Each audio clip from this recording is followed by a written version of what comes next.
capteur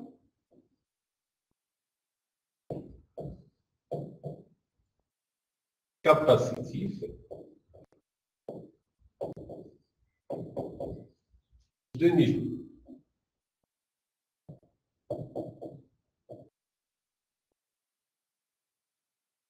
Je vais faire le schéma. Le capteur-là, il est caractérisé par deux grandes armatures. La première.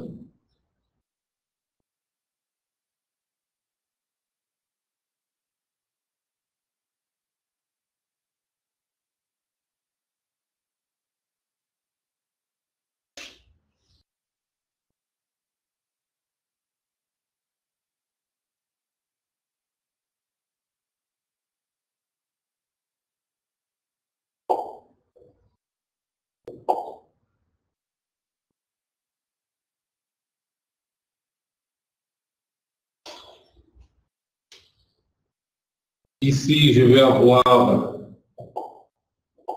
l'axe du X. Ici, c'est le H. Et ici, c'est le Z. Je vais tracer les niveaux d'huile.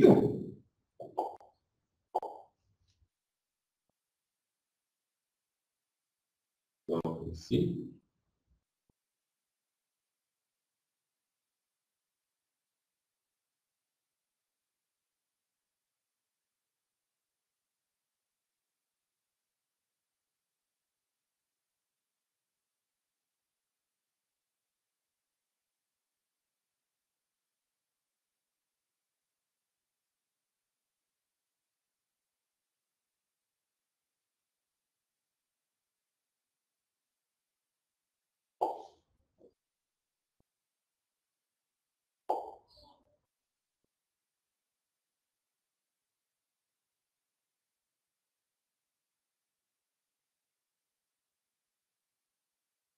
Donc ça, c'est les niveaux d'huile. Là. Ce point-là, c'est le niveau X.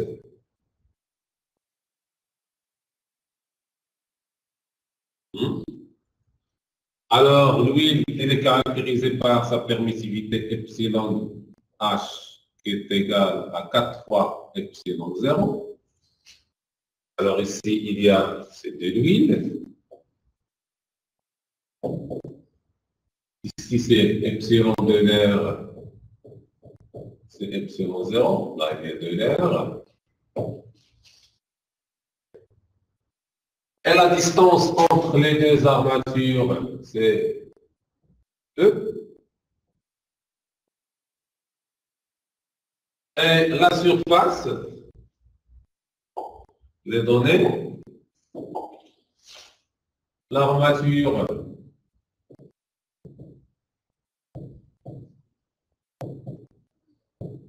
du condensateur a une surface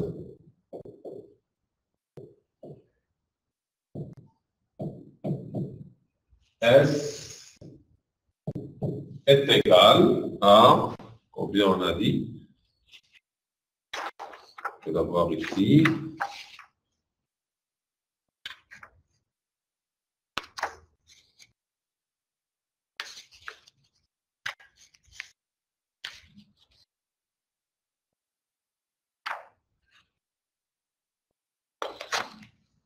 Égal à 2 10 à la puissance moins 2 mètres carrés. 2 10 à la puissance moins 2 mètres carrés. Donc ça, c'est la surface. La distance entre les deux armatures,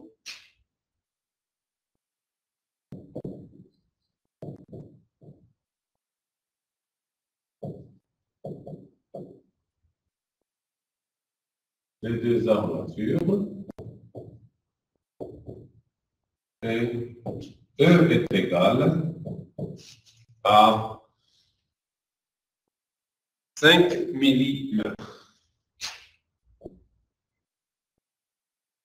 Donc la distance entre les deux armatures est égale à 5 millimètres. La hauteur des armatures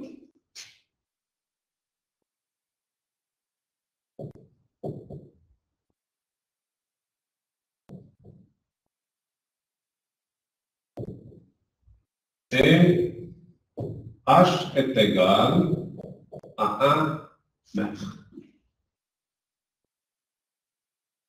Alors, on a tout énoncé ici. Qu'est-ce qu'il nous reste? La permittivité du vide.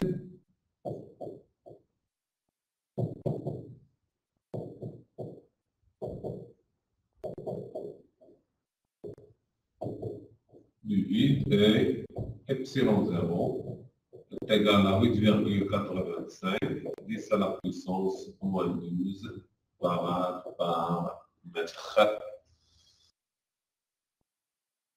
Alors là, ce sont les données. Alors maintenant, on va passer d'abord au traitement de cet exercice. On a tous les données ici. Le niveau de l'huile augmente. Donc ça, c'est le niveau de l'huile, on le voit. Voilà. Donc ça, c'est le niveau de l'huile.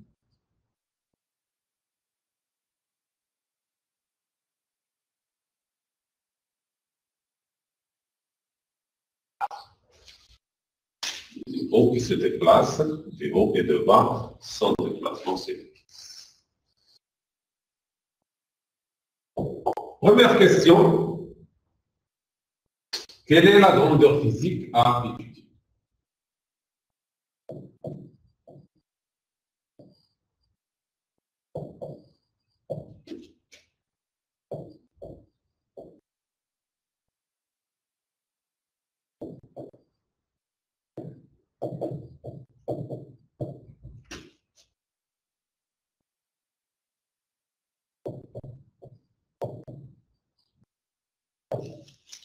Évidemment, on doit répondre comme suit.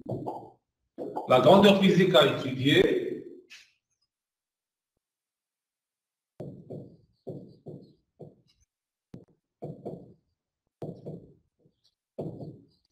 est le niveau d'ouïe. Elle est décrite par la variable x mathématique.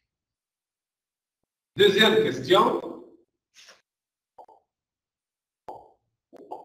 Quelle est l'étendue de mesure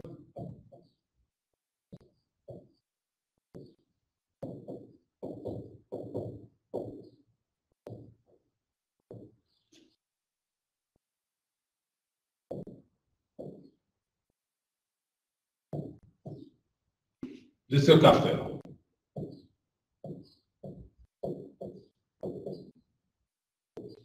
Alors, l'étendue de mesure, on a dit, c'est l'intervalle, ou bien c'est la valeur min et max de la grandeur physique que le capteur peut mesurer. Alors, si on voit très bien ici, ce capteur-là, il permet de mesurer un niveau qui varie entre 0 et h. Dans ce cas, l'étendue de mesure, elle varie entre 0 et h. Alors, on doit écrire ça numériquement, c'est 0 et 1 mètre. Alors, n'oubliez pas l'unité mètre. Maintenant, la caractéristique ce capteur-là, il est caractérisé par quoi? Ce capteur, il est caractérisé par sa capacité. Alors, c'est sa capacité qui va faire le lien entre le paramètre du capteur et la grandeur physique X. Alors, comment doit-on nous faire ça? C'est ce que je vais faire maintenant. La capacité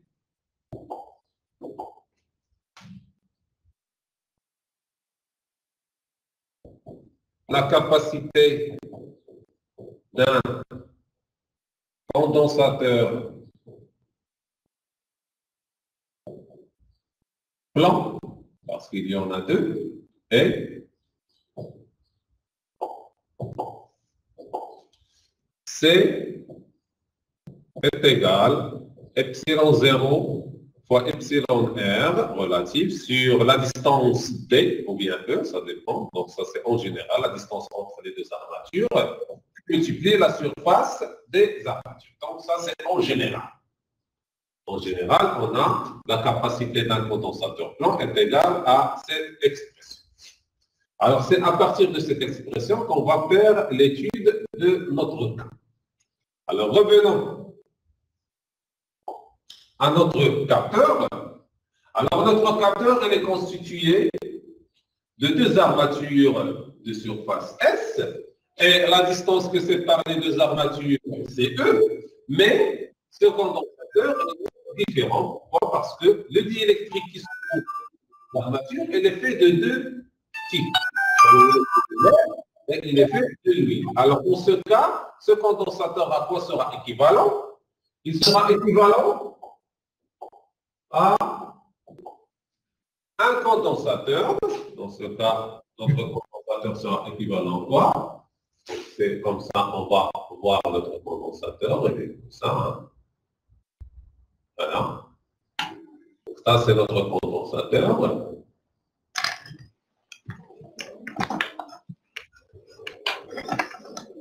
C'est notre condensateur. Évidemment, ce condensateur, on a dit, ça c'est l'axe, ça c'est 0, et ça c'est H, axe des X. Alors, lorsque le niveau d'huile commence à augmenter, par exemple, et il arrive jusque là, par exemple, on va supposer que le niveau d'huile est là, alors dans ce cas, ce niveau, c'est X. Ça, c'est 0. Alors, le niveau d'huile, il est là. C'est-à-dire, le diélectrique qui se trouve à ce niveau, donc on a, à l'intérieur, il y a de l'huile. L'autre côté, c'est il y a de l'air. Et cette distance-là, c'est X, tandis que la distance qui se trouve en haut, c'est H moins X, c'est-à-dire la distance de la partie là où il y a de l'air. Alors, ce condensateur-là, il sera équivalent à quoi? À deux condensateurs en parallèle, c'est-à-dire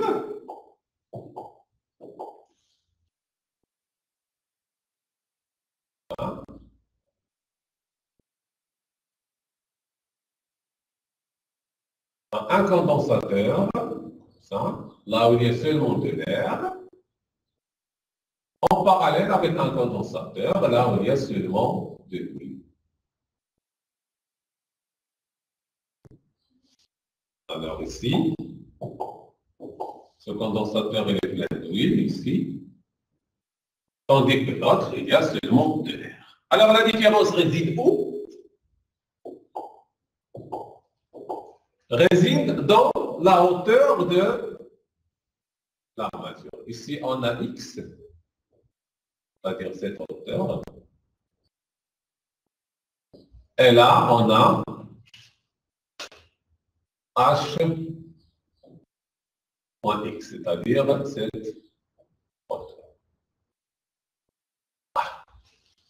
Ici, qu'est-ce qu'on a? On a de l'air dans le type électrique. Il est caractérisé par quoi? Par epsilon 0. Et ici, qu'est-ce qu'on a? On a de l'huile. Elle est caractérisée par 4 fois epsilon 0. C'est ce qu'on a dit tout à l'heure dans les doses. Alors, on a deux condensateurs en parallèle. Alors, celui-là, le premier condensateur a une capacité CA, c'est-à-dire de l'air. Le deuxième a une capacité CH, c'est-à-dire la capacité de l'huile. Alors, la capacité globale C de X, donc ça c'est C de X global, C de X à quoi est égal à deux condensateurs en parallèle. Et dans ce cas, C de X va être égal, deux condensateurs en parallèle s'ajoutent, c'est-à-dire à CA plus CH. C'est bon? Alors le CA à quoi est égal?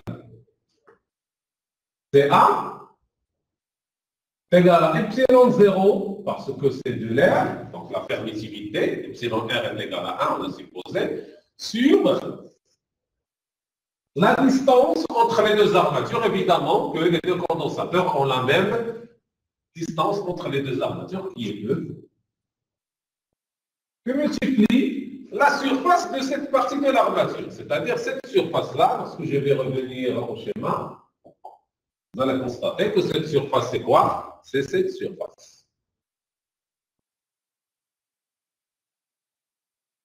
Donc ça, c'est la surface, là où il y a de l'air. Par contre, l'autre surface, là où il y a de l'huile, c'est celle-ci. Ça, c'est la surface, là où il y a de l'huile. Ça, c'est la surface là où il y a de l'air. Là, c'est la surface là où il y a de l'huile. Alors, on va revenir à notre cas. Ici, c'est S de l'air. Plus la permissivité de l'huile, c'est 4 fois epsilon 0. 4 fois epsilon 0 sur la distance entre les deux armatures, c'est la même, c'est E, que multiplier la surface là où il y a de l'huile. C'est-à-dire cette surface là où il y a seulement de l'huile. C'est bon?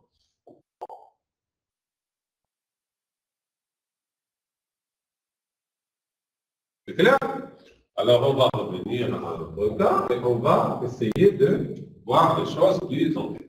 Alors, les paramètres inconnus ici, c'est quoi? C'est SA et SH. On va essayer de les déterminer. Et de X est égal. Alors, pour déterminer le SA et le SH, c'est très simple. Qu'est-ce qu'on connaît? On connaît la surface S. Alors, la surface S, c'est tout l'étendue en hauteur, c'est H. Elle correspond à H. Et la surface SA, elle correspond à une hauteur de combien? De H moins X. Et la surface SH, elle correspond à une hauteur de X. Alors, on va utiliser la règle de 3 comme tout à l'heure. On va dire que S, elle correspond à la hauteur H, et S de A, elle correspond à la hauteur H moins X, et S de H, elle correspond à la hauteur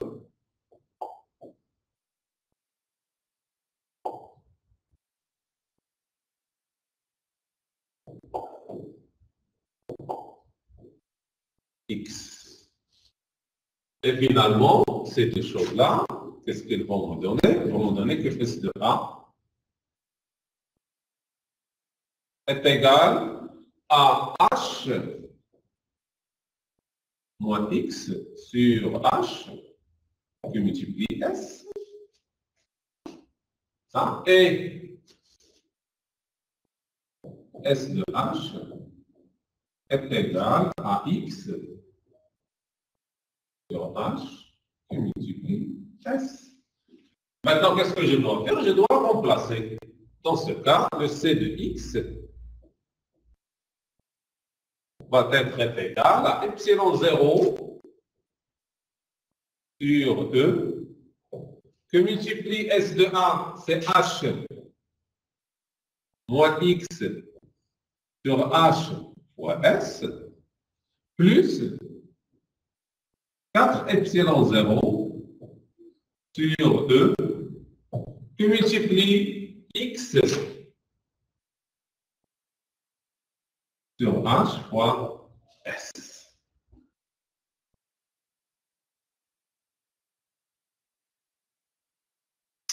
Alors là, qu'est-ce que je dois faire? Je dois factoriser C de X est égal à epsilon 0 S sur E, facteur de quoi? De 1 moins X sur H, et ici je vais avoir 4X sur A, ça veut dire 1 plus 3x sur... Donc ça, c'est l'expression finale lorsque je vais factoriser par epsilon 0.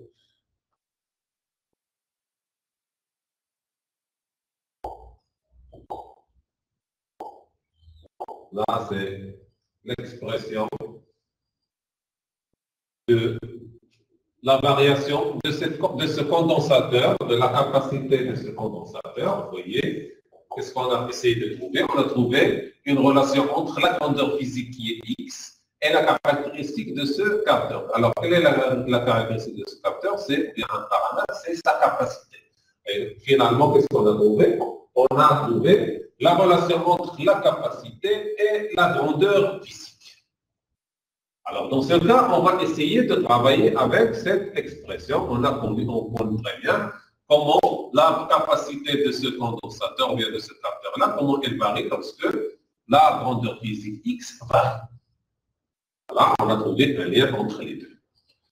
Alors, dans la question, qu'est-ce que je vous ai dit? On pose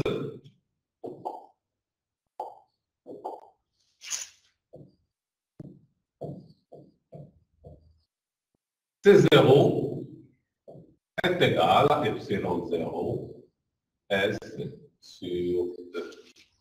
C'est-à-dire, c'est quoi C0? C0, physiquement, c'est quoi? C'est la capacité de ce capteur-là lorsqu'il n'y a pas de bille à l'intérieur. C'est-à-dire, il y a seulement de l'air. C'est là qu'on a prouvé que C0 est égal à epsilon 0. Alors, dans ce cas, le C de x, qu'est-ce qu'elle va devenir? C'est C0 facteur de 1 plus 3x sur h. Ça, c'est l'expression finale. C'est clair? Alors maintenant, parce que moi, je ne vais pas suivre les questions qui se sont posées dans la série, mais j'aimerais bien vous conduire à comprendre les choses d'une manière logique, et qu'est-ce qu'on cherche, et où on veut arriver. Alors là, j'ai déjà un paramètre du capteur, c'est sa capacité qui varie en fonction de la grandeur physique. Maintenant, je passe à la mesure. Ce capteur-là, c'est un capteur passif. Alors, je vais utiliser ce qu'on appelle le pont de Wheatstone pour effectuer la mesure. Alors, pour utiliser le pont de Wheatstone, je vais d'abord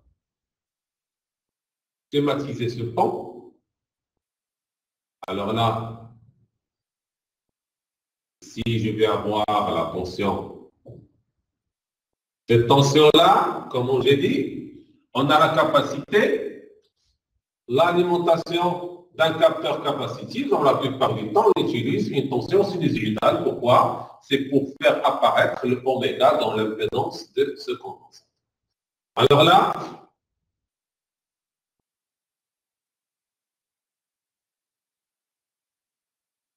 donc ça c'est notre circuit. Qu'est-ce que je vais insérer? D'abord, je vais insérer deux résistances.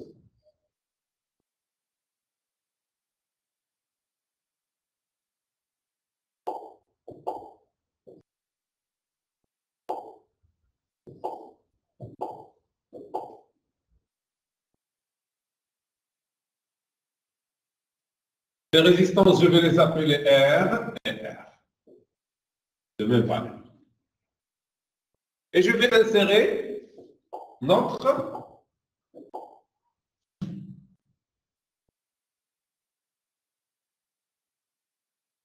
capteur, mais pas ici.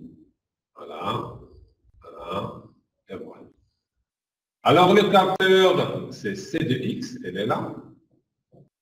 Et ici, je vais insérer un autre condensateur dont la valeur sera Cx.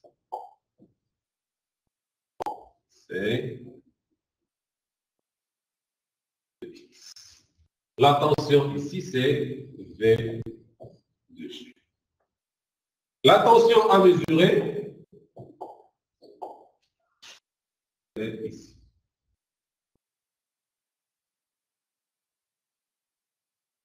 Les deux mesures.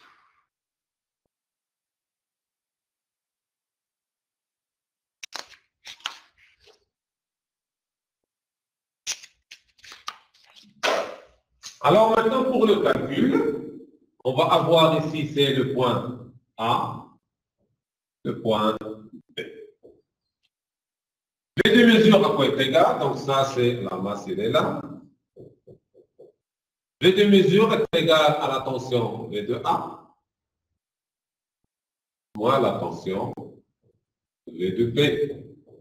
C'est ce qu'on a déjà vu lorsqu'on a parlé des pompes de Wheatstone. Alors V de mesure est égal à V de A moins V de B. On ne va utiliser diviseur de tension. V de A à quoi est égal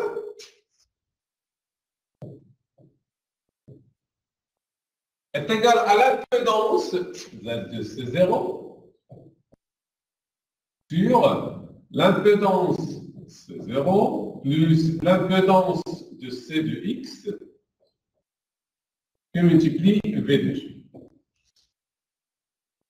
Celle-ci à quoi est égale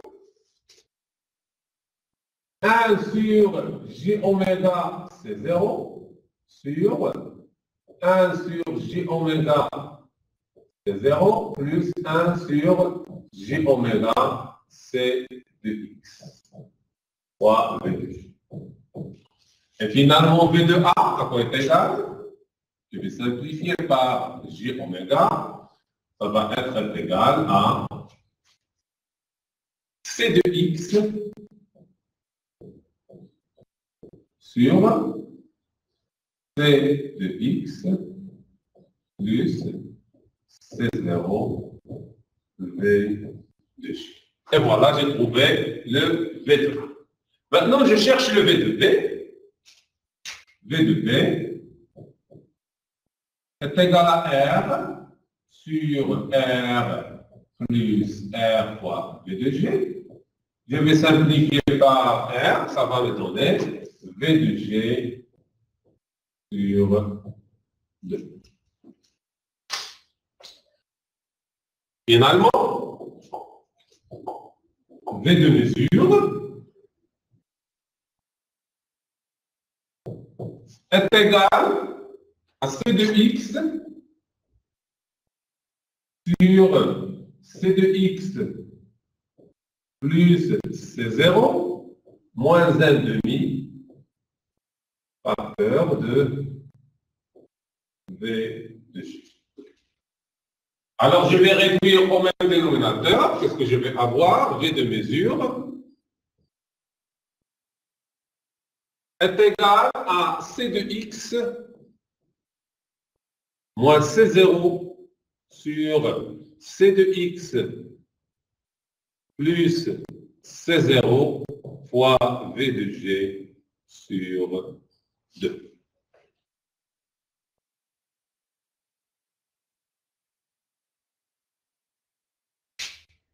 Or, C de X à quoi est égal? On a dit C de X est égal à C0 facteur de 1 plus 3x sur H. Je vais remplacer là-dedans. Donc, les deux mesures.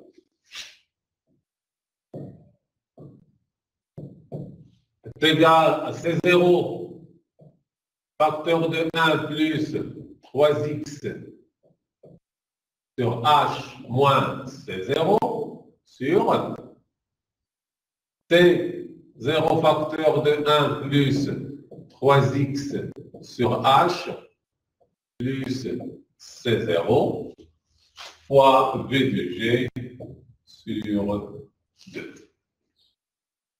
Le C0 va sauter. Qu'est-ce qu'on va avoir? V de mesure est égal à 3x sur h en haut sur 2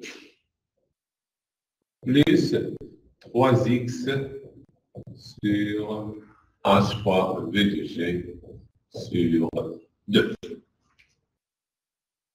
On a simplifié par ces 0. Et on va réduire au même dénominateur. Et finalement, on va avoir v de mesure est égal à 3x sur 2h plus 3x fois v de g sur 2. Et voilà l'expression finale de la tension de mesure.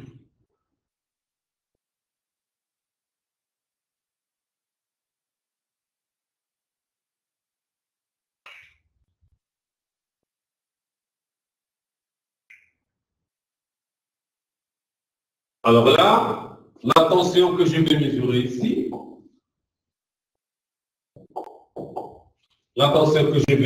ici, elle est fonction de quoi? De x. Lorsque x varie, je vais avoir une tension bien donnée.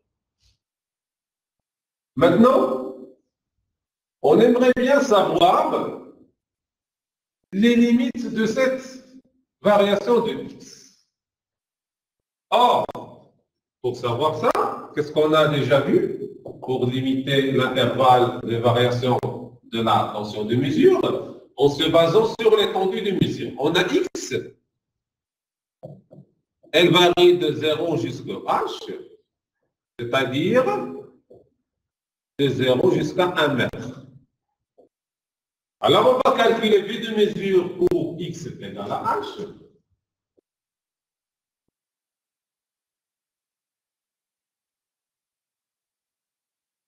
Pour x est égal à 0 d'abord.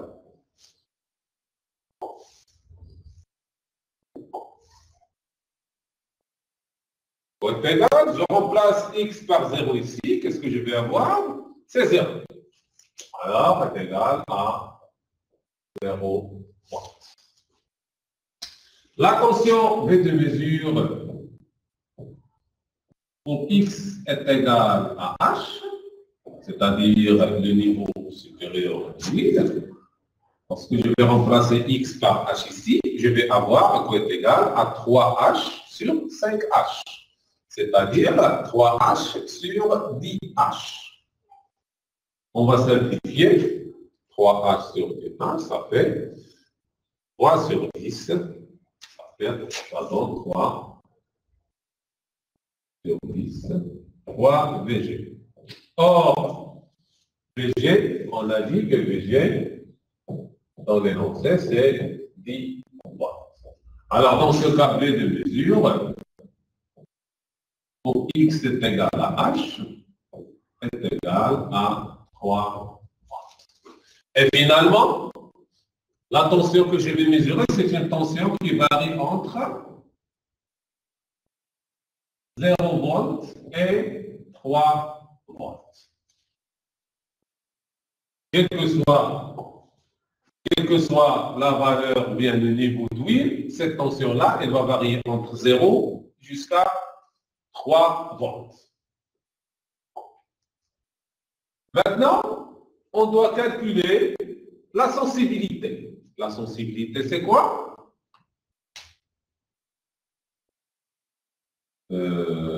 Déterminer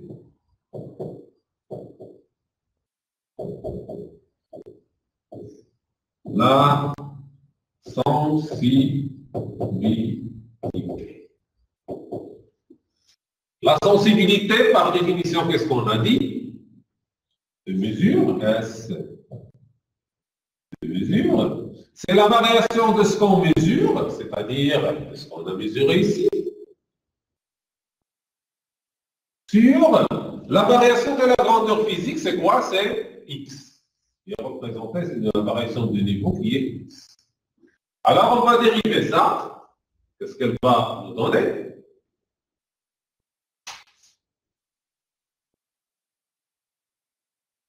3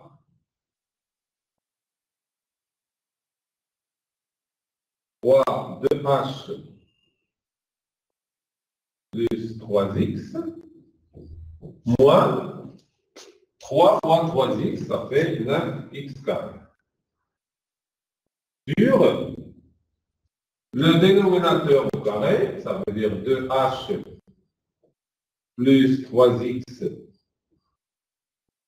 au carré fois v de g sur 2. Évidemment, ça, qu'est-ce qu'elle va me donner? 3, ça fait 3 fois 3x, ça fait 9x. Celle-ci va sortir avec ça. Il reste, et le 2 va partir avec le 2. Il reste 3h. Il reste S est égal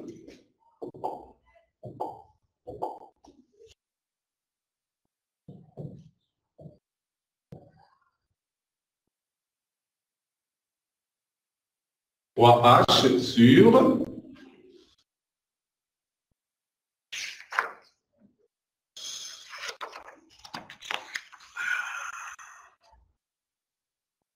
sur 2h, c'est ça? Sur 2h plus 3x, c'est toujours là. Sur 2h.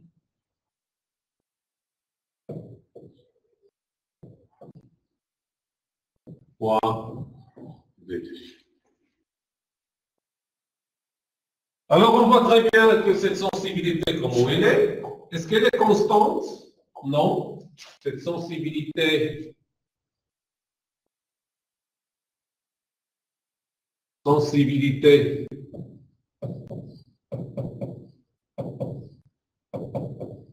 dépend de quoi? De la grandeur physique x. De la grandeur physique x, comme vous la voyez ici. C'est-à-dire qu'il reste toujours fonction de x. Il n'est plus constant. Alors, dans ce cas, qu'est-ce qu'on peut dire que le capteur, ce capteur-là, n'est pas linéaire.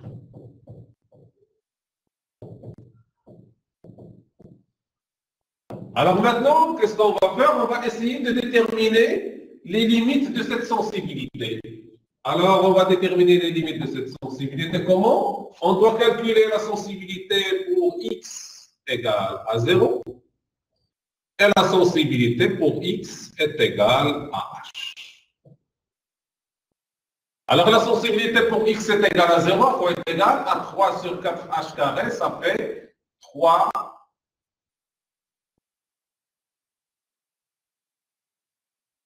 sur 4h fois v de g. Lorsque je remplace les x par 0, 4h au carré, 3 sur h sur 4h, ça fait... lorsque je vais remplacer le x par le h, je vais avoir ici 5h, ça veut dire 25h au carré.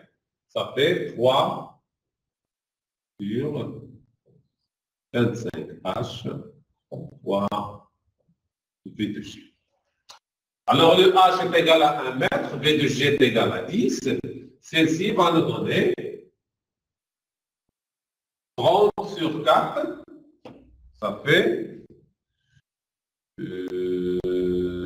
30 sur 4, ça fait 7,5, ça donne 7,5 quoi volts par mètre. Et celle-ci va nous donner 30 sur 25, ça donne 1,2 volts par mètre. Alors, qu'est-ce qu'on peut conclure? On peut conclure que cette sensibilité aussi, comment elle varie, elle a un intervalle de variation. C'est S.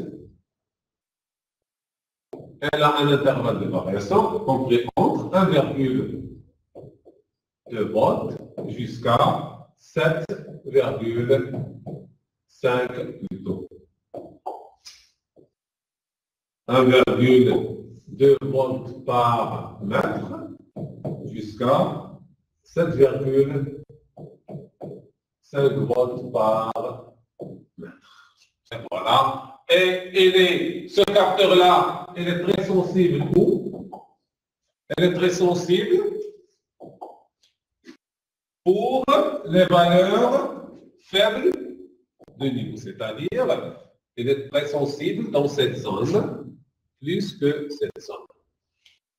Voilà, aux alentours de x est égal à 0, il possède une sensibilité de 7,5, tandis qu'aux alentours de la hauteur h, il a une sensibilité de 1,2 volts par mètre.